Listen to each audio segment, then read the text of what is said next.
Yeah, hello and welcome to this video about Game 4 of the World Championship match. It's a late release, but yeah, they tend to play super long games. You can never do it really on the day it was played. It will always be the following day here in Europe. And I had a really busy day on this Wednesday, so it was only possible now to start the recording. Yeah, let's get going and look at Game 4. We have e4 again. To my surprise, actually, I thought that Game 2 was so depressing that Karjakin would switch to something else, but he wants to try Magnus again or test him again in the Rui. Yeah, Magnus has absolutely no incentive to change to something else. Game 2 was a perfectly comfortable draw for him with black. So we have the same position as in Game 2. Now Karjakin plays Rook e1, which would have been seen as the mandatory, almost only move like 20 years ago when nobody played d3, this move. That was tested in Game 2, but now Karjakin goes back to that main move, Rook e1, b5, and castles. So Carlsen actually seems to be ready to play the martial attack. Yeah? After c3, d5, we would have this notorious martial attack or martial gambit where black is giving up a pawn here, the center pawn, in exchange for rapid development. d4 is not the only move, but this is the old main line of this opening.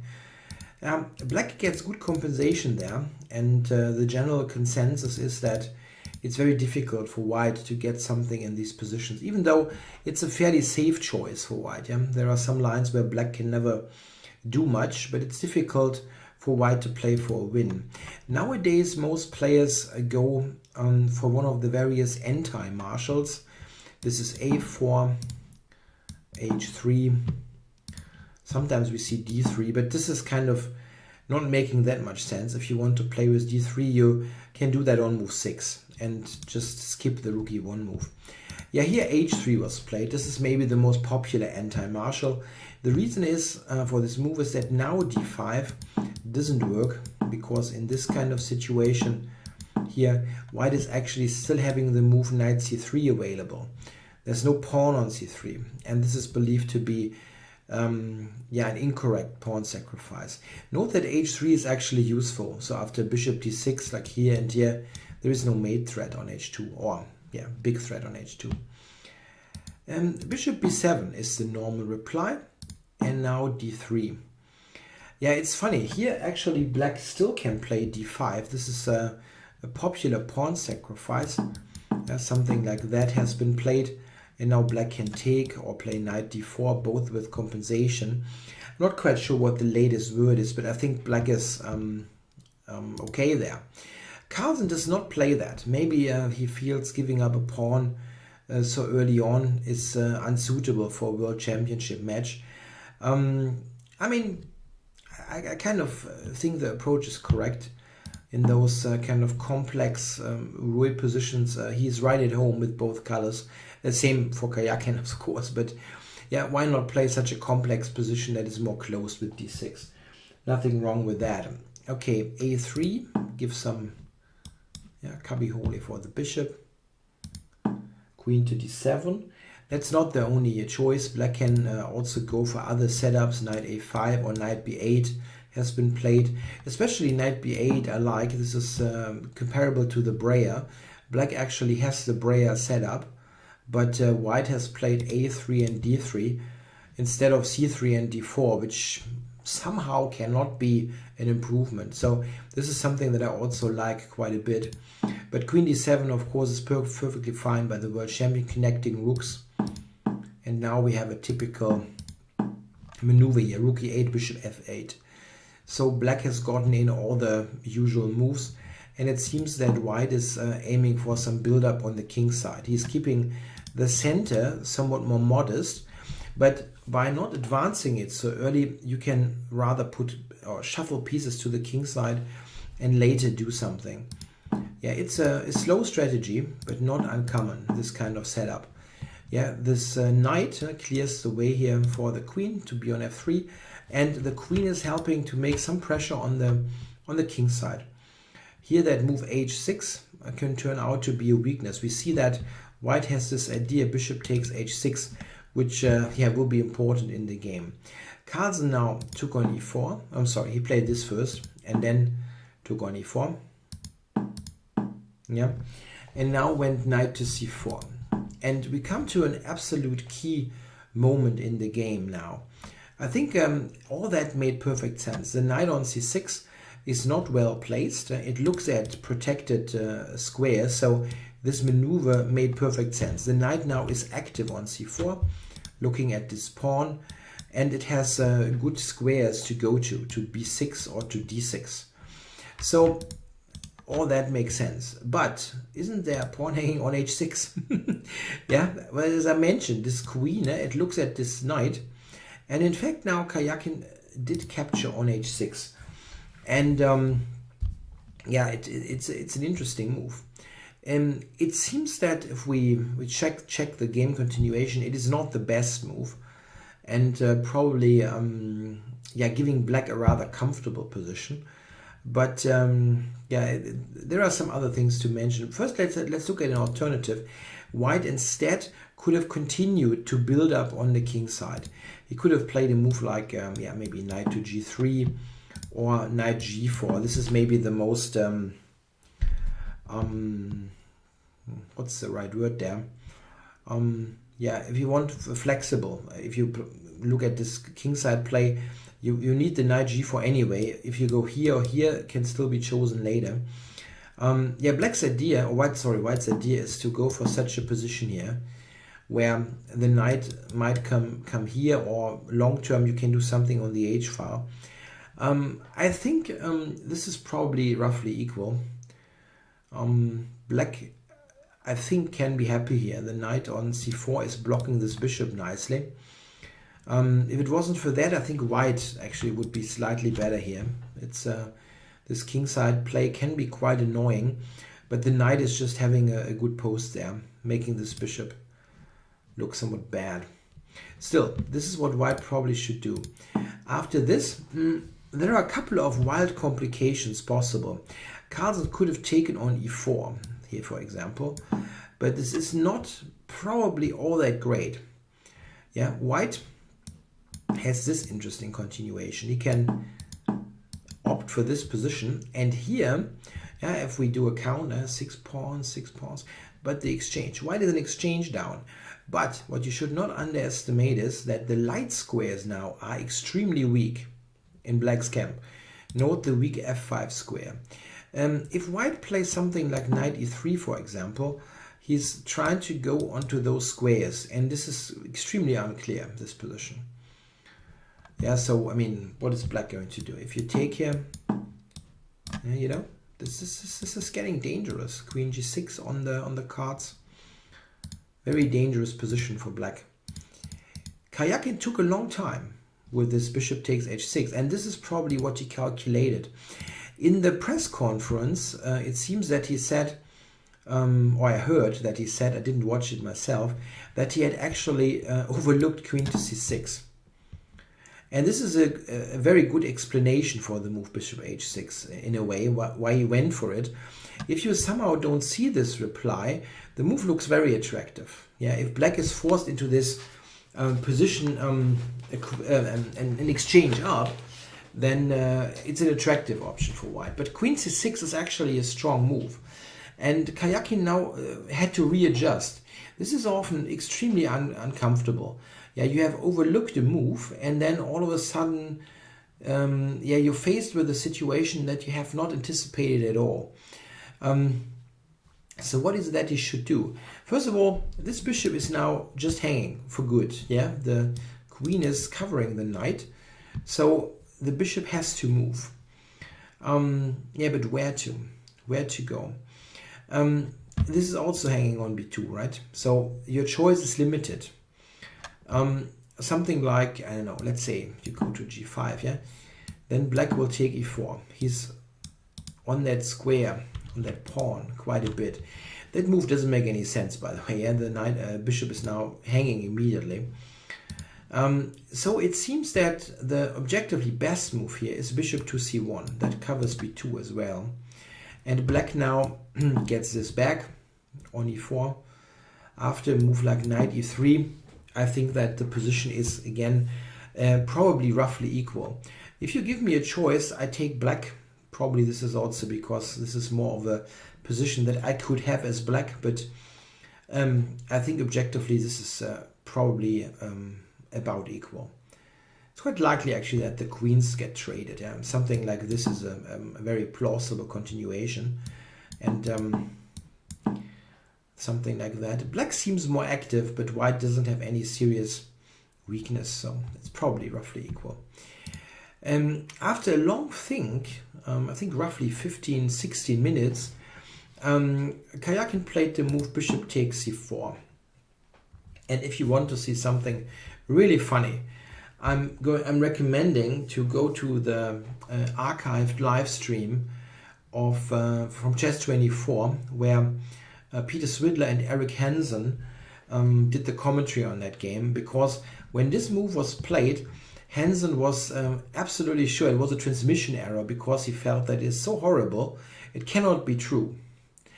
And it is a really funny study in facial expressions. Like, yeah, he actually has a coffee mug and was drinking coffee, and I thought he was really close to like spit the coffee out, yeah, just for pure shock, because the move seemed so outlandish to him.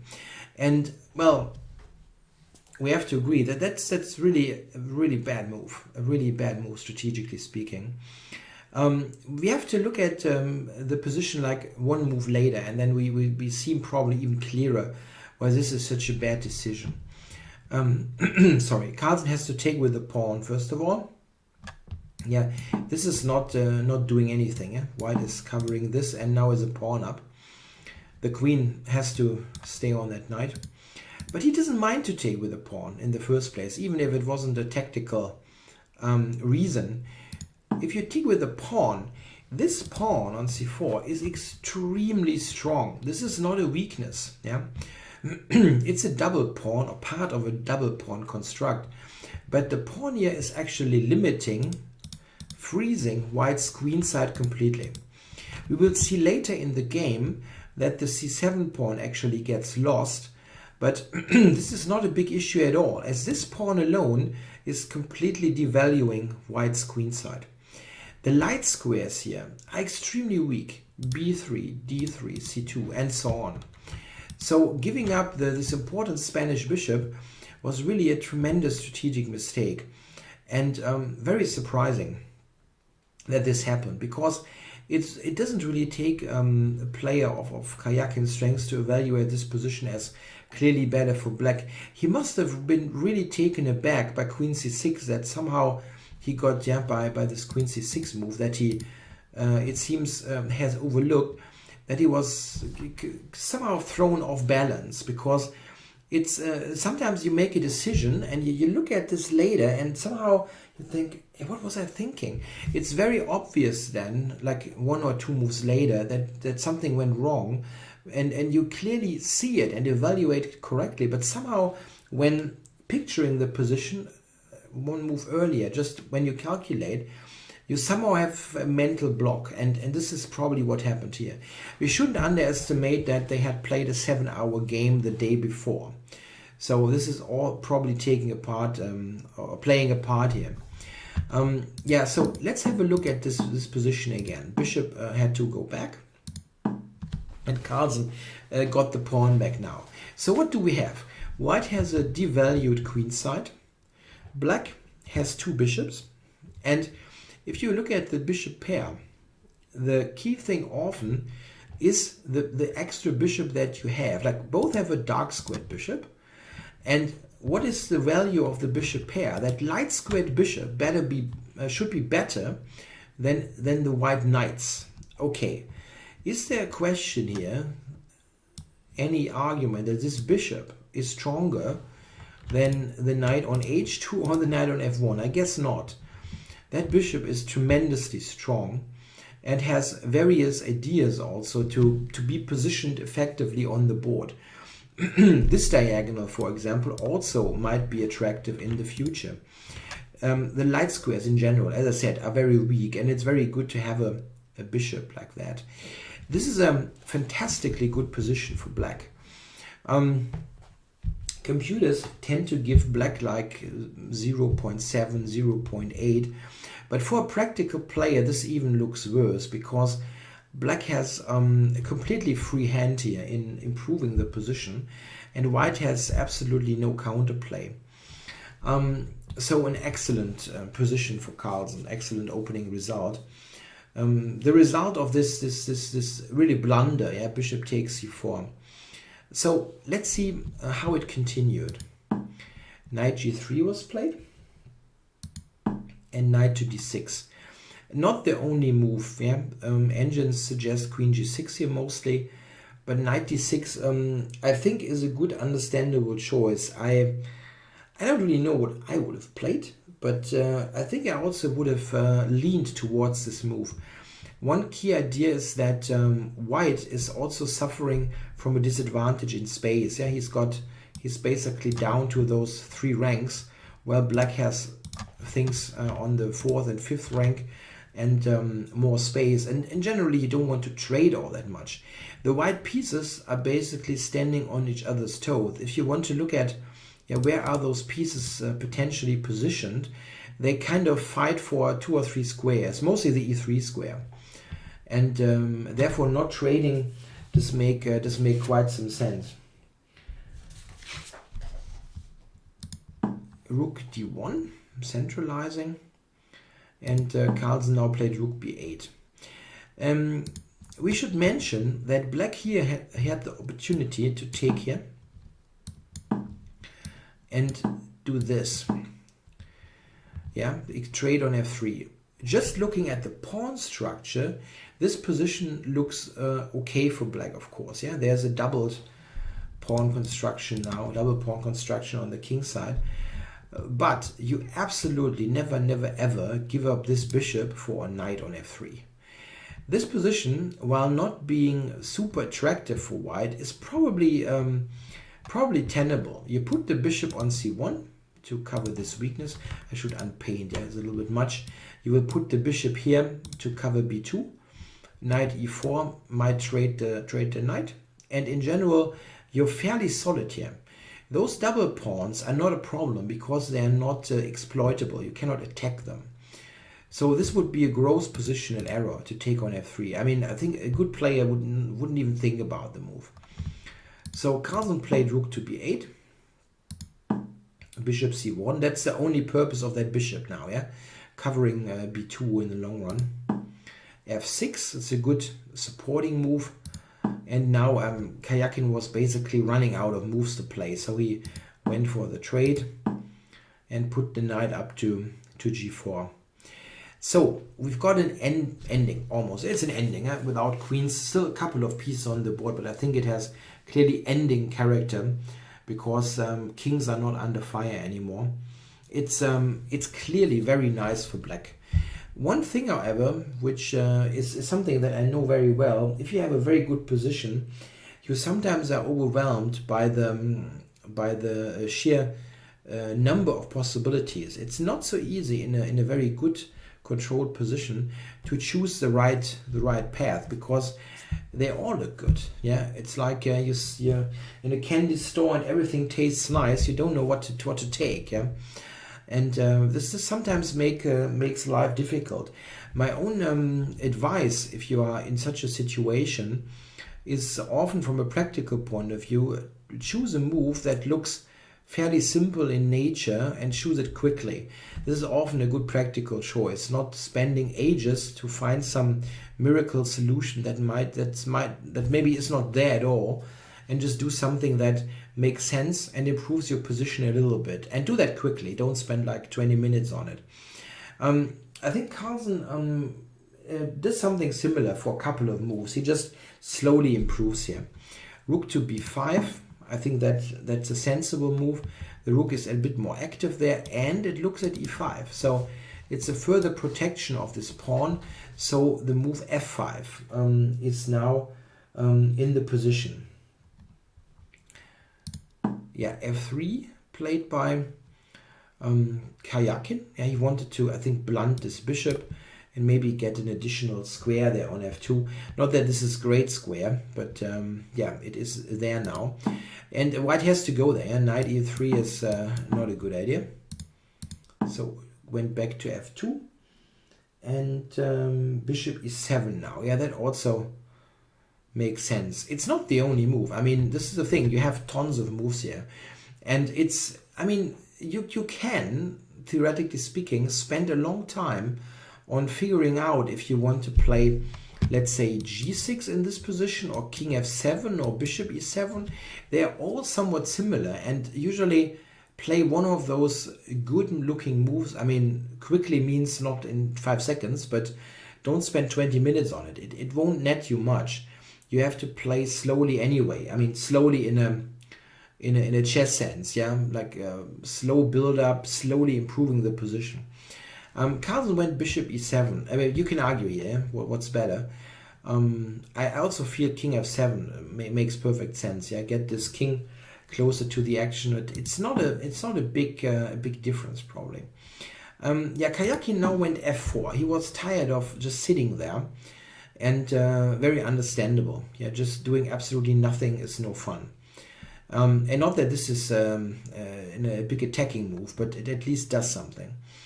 Now again, there's a choice. Carlsen went bishop h4, and it definitely retains a substantial advantage.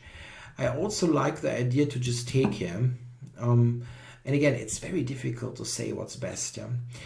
Okay, white cannot take here. Yeah? b2 hangs. So knight e2 was the point. And now, yeah, black should be cautious with this one, as knight d4 is kind of embarrassing. Yeah, something like that is, oops, that's it here. It's not a particularly good idea. White all of a sudden gets activated, and he's also has gotten rid of this strong light squared bishop. A move like h4 will further devalue those pawns. Not good. But black can simply continue with a move like this, for example. Like here, and play this position, which definitely is favorable for black. But this is the case with every position. You're kind of, yeah, you have to kind of, yeah, try to find the best move of many good moves. And this is often not so easy to do. Yeah, it's simpler to play only moves in a way, yeah, because you just have to figure out, the rest loses, I have to play that one. So it's not all that easy to determine. Black here is also better, but he is better also with Carlsen's move, bishop to h4. Yeah, Karjakin took on e5. That's probably the best choice. Yeah, you could think of this here just to break this break this bind, but it's not clear that you have to go here, to cover d6, but it's not clear that this is helping you. Black is still the exchange up for a pawn, and I mean, those pieces are not really good. I understand that he did not want to give up the exchange. He took on e5, and Carlsen took on g3 now. We get this check. This now. Yeah, you could even think about taking with the bishop. That wasn't terrible, but it makes sense to to get this pawn structure improved. Yeah, to take. Yeah, this move was now played by Karjakin. The move rook to e7 here that looks attractive is actually not a good idea, because rook e5, and white cannot avoid the rook trade now. Yeah, no checkmate. Mates in one place. And a position like that, we have to really be absolutely clear on that. This is just downright lost for white. There's nothing more, nothing less. That's losing. Because of this pawn structure, black is effectively a pawn up. Yeah, well, it's 5 against 5, but these three pawns are completely healthy and mobile, and this thing, no, not so much. Here black will just push the pawns forward and probably win with simple play, like f4, e4. Now, this is all supported by the bishops. So this structure has to be avoided. He played rook d1, king to f7, that the king needs to come. Rook e5, all completely logical. And yeah, here, this is one of those decisions where I really don't know what to make of it. I'm fairly certain that Carlsen's move wasn't terrible or anything, but this is something where I really have no clear concept of telling apart what's better. The question is, he played rook d5, which yeah, basically forces the rook trade. Yeah, the white rook has nowhere to go. And I absolutely wouldn't be sure if this is desirable or not in my own game. My judgment call would be to not trade the rook, simply to have more potential on the board in a way. But it should not really spoil anything. I mean, absolutely not. But I cannot tell you what's better. I mean, my gut feeling it would be to not trade, just to have more on the board to work with. But I mean, I think it's an okay move. I'm just saying it's a very difficult decision. Do you want to trade or not? With rooks traded, the black king maybe gets more potential. It can now move absolutely freely on the board. With rooks on the board, this is often not that easy. Yeah, black is clearly better. It's the same thing since move 17. And we have traded down again to an ending where Karjakin has to play tough defense in a pretty bad position. A difference, I think, between this position and game 3 is that here the defense is, I mean, it's not fun, but it's easier to do. In game 3, Karjakin had to calculate extremely precisely. Here, his position is basically one of, he's like a spectator in the game. He's just he has to make moves because it's his turn, but he doesn't have anything constructive that he can do. This is also the difficult thing here for white. He has no clear-cut idea how a draw might look like. Yeah, in game 3, it was like it was clear that he wanted to get rid of all the pawns to draw rook and knight, or draw with the blank rook against rook and knight. But there's no clear concept here. White will always be worse in some way. Yeah, there's nothing clearly drawn. Yeah, or something clearly drawn that looks sensible to reach in a couple of moves. Of course, you can do all kinds of fairy tale things. Yeah, like if I trade this, and that, I might have a draw, but it's not something that can be done in 2 or 3 steps. Very, very uncomfortable, the situation for the challenger. Bishop g5 was played, king g6, and now h4. That looks like a further weakness. Not sure if that was a good move. King h5, knight h3, and yeah, it's interesting now. Bishop f7 was played. Bishop e7. This is an interesting moment now because Carlsen now takes on h4, and this is what I want to say, which is a little bit surprising here. He's not playing this very patiently, this position. Black, I mean, if you look at this, white has absolutely nothing that he can do, nothing. And black could easily improve his position a little bit more, like bishop d5, for example. Bishop d5 to e4, something like that. This pawn is not going away, I mean, obviously not. So, wait, bishop d5. Yeah, bishop d5 is actually possible. I was just seeing a ghost there. Something like that. You have time. And somehow he does not display this patience, which is just which usually is one of his strong suits. He just has, he plays like he's got all the time in the world in the ending. Maybe he just evaluated this as something that is very desirable to trade h against d pawn. That might be the case. I mean, black is still very, very clearly better, but he did not yet have to do it.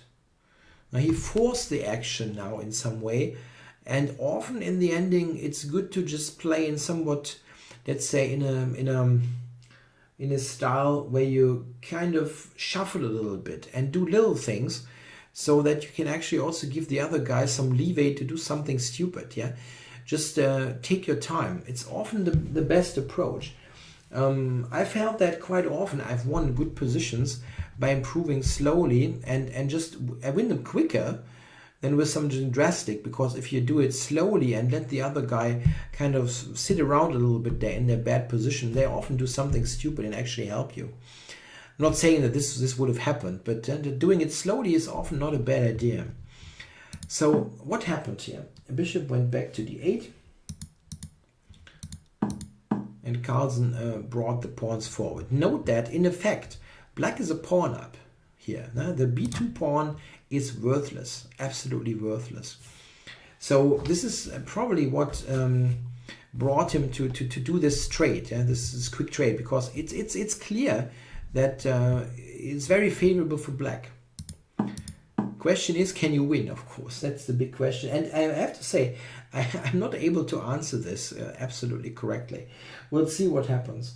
Yeah, g4 now, played by Karjakin. This is one of those few key decisions where he can do more than just sit around, as I said earlier. Yeah, this is asking a very clear question. What do you do with this pawn tension? And I think we can go one move ahead, or two moves. This bishop e5, a5. I was kind of surprised of this move, but okay, it's probably not doing all that much. And this now played by Karjakin. Now he's even not protecting the pawn on g4, and this is probably the key position here in the game. I mean, more than one key position, but one absolute key position. Carlsen now played the move f4, pushing the pawn, the f pawn forward, and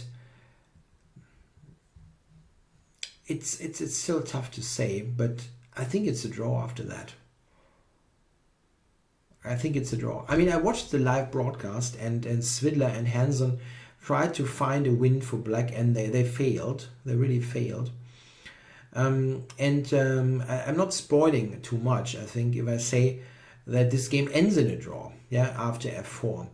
It still lasts 50 moves, by the way. It lasts a long time, but it is probably not possible to win this position anymore, as white is getting something that is usually called a fortress.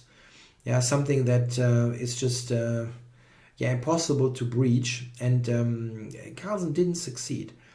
So probably pushing f4 here, getting this pawn to a passer, wasn't the right decision. It's difficult, very difficult to evaluate if you can win, however, in the first place. I feel there should be something, but I cannot tell. Some things I can tell. If black takes, this is probably not going to be winning. If you look at this position here, this is very nicely getting the black king out of the position. So, I mean, the black king is not entering all that easily. And white is stopping the g-pawns here on g3. I think here it's quite imaginable that this could be a flat draw, right? I mean, black is not really making much progress here. If he tries to sneak in like that, we block it here. Probably not much that black can do. If he tries to come around, I mean, okay, this would be hanging now, so probably not all that great. I mean, let's say we go here and black tries to go around with the king. Yeah, like here. White is mostly shuffling. Yeah, like this, this. Are you getting anywhere here? No? Note that white can also switch roles here sometimes, knight and bishop. And also there's a4. I just see that a4 is also a possibility, as it's not so easy now for black to reroute this bishop. I think this is a draw, this position, if black takes on g4. maybe you should have just kept the tension. And this is what I referred to earlier. There is no need to play f4. You can always do that. It's probably impossible for white, or at least unadvisable for white, to ever take on f5. Yeah, if we imagine he would have played bishop e6, a situation like that looks very uncomfortable, with the black king actually threatening to come in. With the g-pawn, that looks very borderline, very borderline. So white will probably never take voluntarily on f5. So there is no real reason to push f4. There is no need to do this now. And as I said, maybe it would have been wiser here to just like shuffle around for 30 moves, let's say, and let Karjakin play his clock down to less time. I thought it was surprising. It's really also not Magnus's style. He just usually grinds this very slowly, and f4 was played right here. Right here. I mean, maybe there is someone finds a win here. I mean, it somehow would be, I think there would be justice in that, because white's position really sucks. But it might just hold. It sometimes happens. Yeah, you can have a bad position somehow, but it's not winnable. And yeah, check. There is very little that can be done here. What Carlsen can try is to come around with the king, and this is what he did.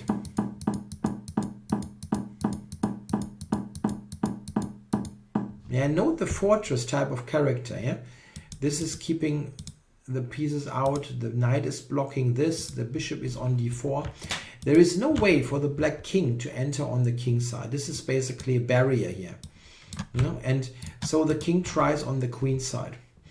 And you kind of think, I mean, usually or very often, those kind of positions are somehow dismantled by help of Zugzwang. That we get to a situation where white cannot move. And look here, I mean, the king cannot move. This is always attacked. But it seems that there is no way to somehow force a concession from the white side. It seems to be not possible. They continued for a really long time. Understandable. Yeah, Carlsen tried all kinds of things, back and forth. There's just nothing that you can do really. f3, that was a try, and later he even tried bishop f4, but this is also yeah, not leading to anything. It's mostly back and forth there. Black can go back. It's just equal. Check. Didn't even look at that beforehand. I stopped a little bit earlier, and okay, here we see that there's no way forward whatsoever. Yeah, move 94, 90 moves. So what a strange game. Yeah, Karjakin played this really inexplicable move, bishop takes c4, which really got him into huge trouble.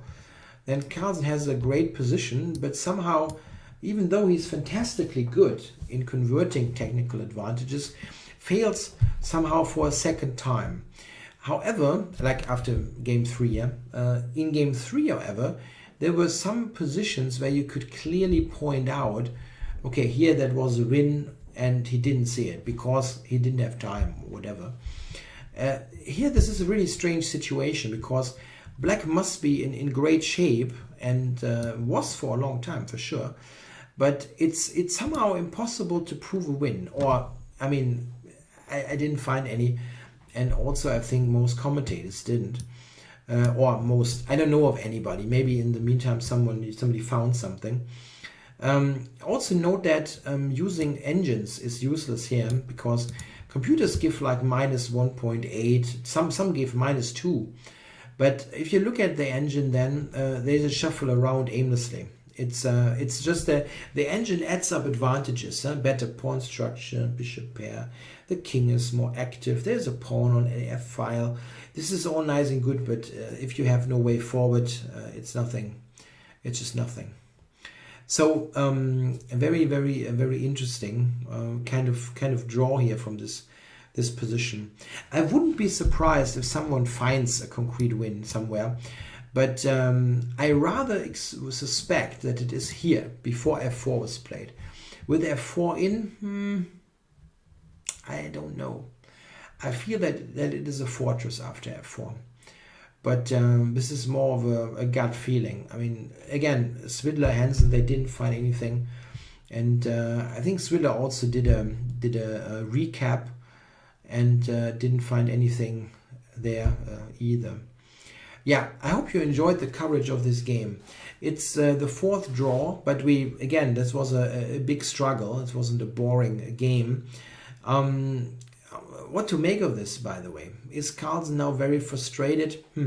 He's not happy. I mean, certainly not happy, because he should have won both games in some way. Yeah? And then the match would be over, simply. Yeah? A +2 score for the world champion is end of match.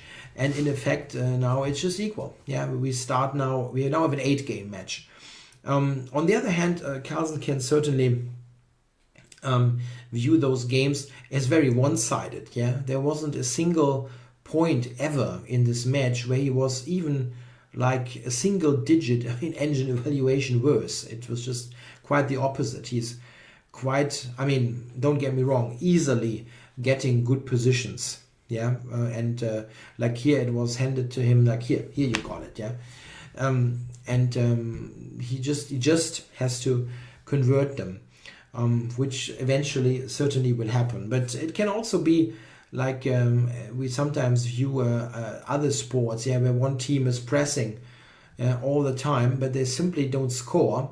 And then all of a sudden the other team gets one single opportunity to score and does so. Also that might happen. We don't know. It will be interesting to see game 5, obviously, which will happen on Thursday, I'm sorry. Thursday the 17th. Yeah, I hope you enjoyed the coverage. I'll be back with game 5 as well. Thank you very much.